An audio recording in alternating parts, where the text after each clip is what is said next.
Muy buenas noches. Hacemos esta grabación para los alumnos y las alumnas que no pudieron asistir a la sesión número 9 y debido a que se tuvieron problemas técnicos y no se pudo grabar. Algo que es importante mencionar es que una parte muy sustancial de la clase se construye a partir de la retroalimentación y de las reflexiones conjuntas que se hacen a partir de las lecturas que se recomiendan. Para esta sesión se había dejado como una recomendación la lectura de Nelly Campobello, una escritora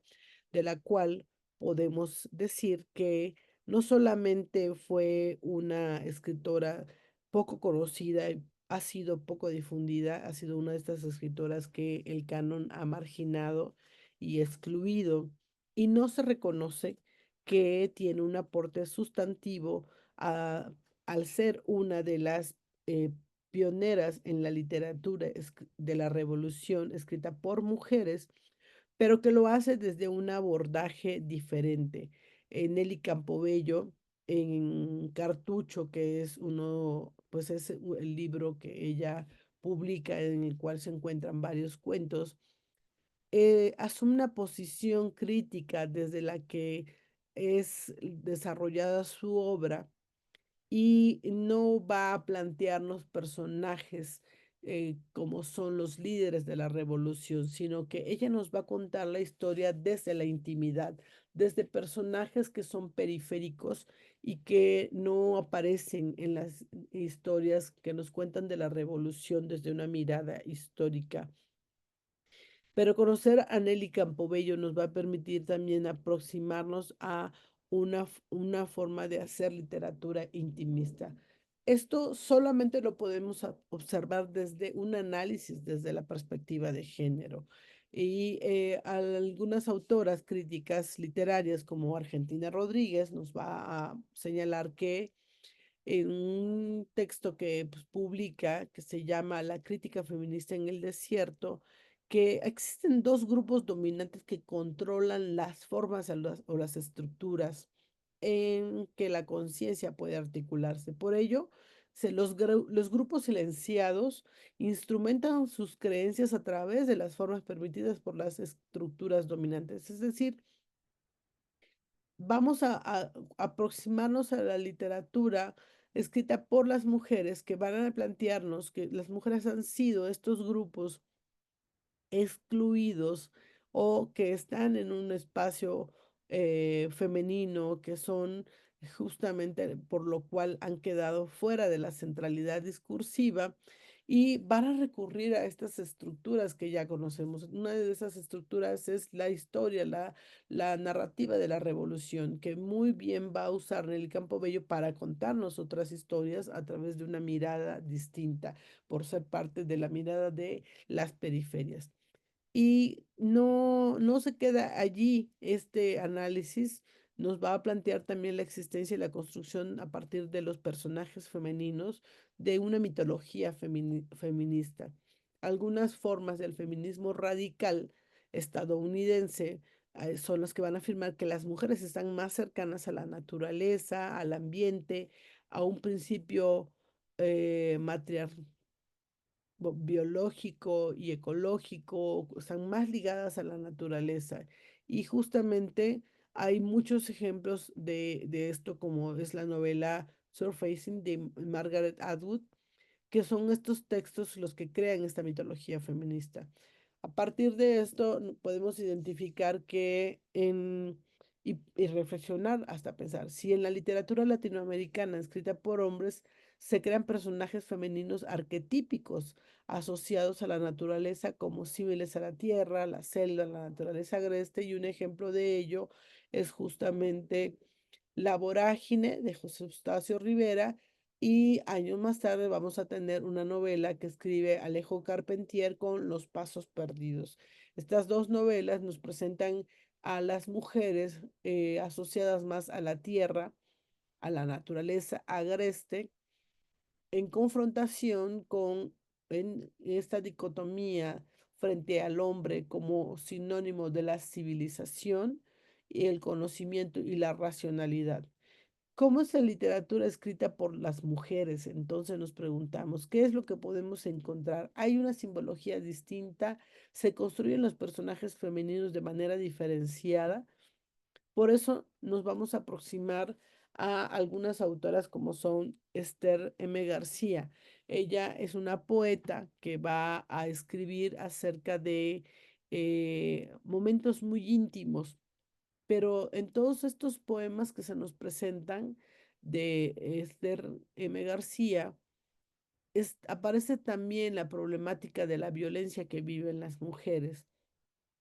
como va a aparecer en otras historias a las que nos hemos aproximado. ¿Por qué son las mujeres las que nos van a contar sobre la violencia que viven las mujeres? Porque son las voces de las historias que nunca han sido contadas, porque no hay estas historias hasta el momento en el que las mujeres empiezan a escribir y algunas mujeres lo hacen desde una posición crítica, desde una posición que pretende interpelarnos y confrontarnos, ponernos a pensar, ponernos a reflexionar acerca de si queremos ser parte de esto. Incluso en la poesía, la que se va a estar escribiendo en los últimos, a finales del siglo XX, vamos a encontrar mucha poesía escrita por mujeres que son reconocidas como feministas, entre ellas Kate Rushin, con este poema del puente, y otra muy importante es Marget Piercy con El Camino Lento. En este poema, El Camino Lento, hay una constante reflexión acerca de lo que las mujeres tienen que enfrentar, lo que tienen que resolver y cómo lo pueden afrontar desde esta condición de irremediable, eh, no poder hacer, irremediablemente no poder hacer nada y soportar y tolerar y seguir avanzando y construyendo un lugar distinto a partir de tender lazos y tender puentes con otras mujeres, como nos lo plantea en su poema Marge Percy. Marge Percy es una poeta de final que escribe mucho a finales de los 70, principios de los 80, desde una posición muy de que se estaba viviendo la revolución sexual, el feminismo, y nos ofrece muchos poemas que nos sirven para pensar y conocer cómo se construye una poética distinta desde el pensamiento feminista. Es necesario que nos aproximemos a la literatura que escriben las mujeres pensando que no solamente se trata de que sea escrita por mujeres, sino que también puede haber en algunas ocasiones algunos textos que son escritos por mujeres, pero que se sostienen en una narrativa hegemónica aliada con este sistema opresor. Entonces no va a significar que nos dé herramientas críticas para observar estas diferencias de género que podemos ser conscientes solamente si hay una revisión crítica por parte de nosotros, de nosotras, de la obra. Por esa razón, cuando leímos, cuando se les recomendó la lectura del texto de Sombra entre sombras, hacemos este análisis acerca de qué papel juega el cuerpo como una metáfora en la casa, como metáfora del cuerpo de las mujeres, porque va a ser algo que va a estar apareciendo en varias obras y nos va a permitir aproximarnos a la intimidad del personaje, a la situación que está viviendo y nosotros y nosotras podemos asumir si somos parte testigos silenciosos, cómplices de lo que está sucediendo con este personaje o asumimos una posición crítica y nos produce una emoción que va a ser lo que nos va a llevar a pensar qué es lo que nosotras observamos en la obra. Si hay una lectura en la que no nos interpela, no nos confronta, no nos produce indignación esto que está sucediendo al personaje, Lo mismo sucede con los personajes que nos plantean muchas otras autoras que hemos ido conociendo y recorriendo, identificando a través de estas herramientas que hemos ido construyendo en las lecturas, en las reflexiones, para identificar cómo podemos atravesar un texto desde la perspectiva de género, desde la perspectiva de reconocer que el género son opresiones que se imponen tanto a los hombres como a las mujeres. Y estos estereotipos siguen apareciendo en muchas de las novelas, en muchos de los personajes, y que al sostenerse bajo este mismo esquema de ser descritos, contados, incluso de manera hipersexualizada en algunas ocasiones,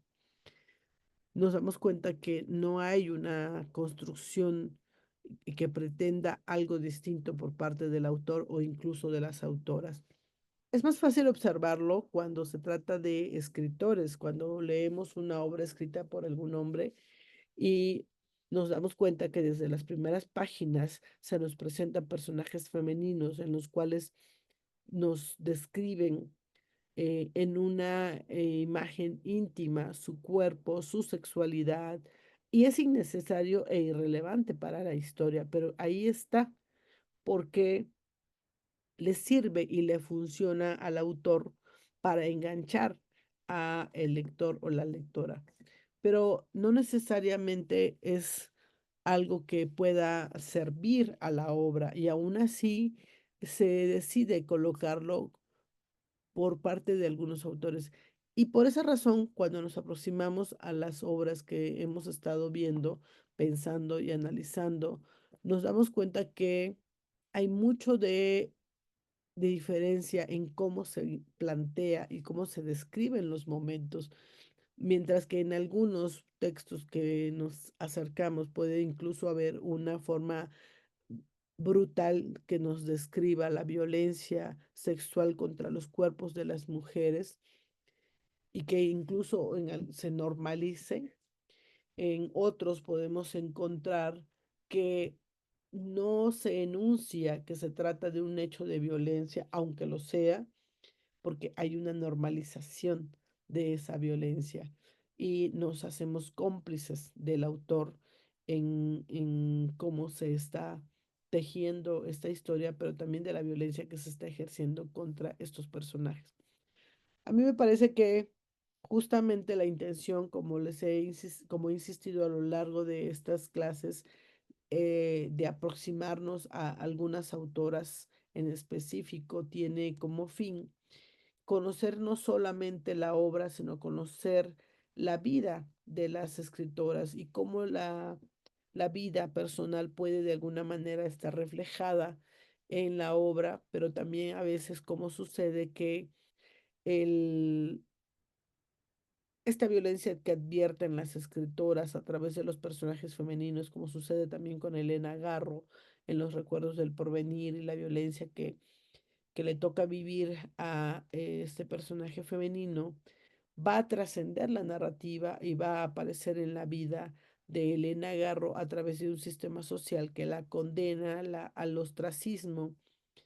por no ser la que debió ser como pareja de un escritor reconocido. Y hasta la fecha, el canon de la literatura ha insistido en excluirla y en marginarla como pago por el no haber sido una mujer que se ajustó a esta tradición hegemónica en la literatura y tal vez por no quedarse callada junto a el genio Octavio Paz, de quien la mayoría empatiza y como consecuencia de este hecho no se aproxima a la obra de Elena Garro por todo lo que se construyó alrededor de ella. Y lo mismo ha sucedido con muchas otras autoras en las que el mito prevalece más allá de el aproximarse a la autora o a la obra para conocerlo de primera mano. El- la razón, a final de cuentas, para que pueda estar en cartucho, por ejemplo, este cuento que les recomendé que leyeran, que ha sido importante que conozcan, insisto, Nacha Ceniceros es un personaje que se le ve vulnerable, a diferencia de los personajes que nos aparecen en la literatura de la Revolución, en donde son personajes que no lloran, que no muestran debilidad, los personajes masculinos. Nacha Ceniceros es una mujer enamorada, es una mujer que se conduele y sin embargo la historia tiene un final que nos hace imaginar una mejor posibilidad para la vida de ella, como quizá nos imaginamos o deseamos un mejor final para los personajes femeninos con los que empatizamos y nos identificamos. Esta empatía y esta identificación no se basa solamente en que es una correspondencia por el sexo, porque somos mujeres, sino también tiene que ver con la condición de oprimidas. Por esa razón, muchas de las escritoras que hemos visto desde principios, fuimos identificando qué temáticas, pero desde qué enfoques nos están presentando con el tomar conciencia de la condición de los oprimidos, las oprimidas, los trabajadores, las personas de grupos indígenas, las personas que se encuentran en las periferias sociales y que van a estar apareciendo. No vamos a encontrar personajes hegemónicos ni con poder como los observamos en la literatura que escriben los hombres. Esa va a ser una de las más grandes e importantes diferencias y tenemos que tener ojos para darnos cuenta de esto. Es muy importante que estemos conscientes de ello cada vez que nos aproximamos a un texto para que podamos hacer un análisis y una crítica desde una perspectiva de género con todas estas herramientas que hemos ido aprendiendo.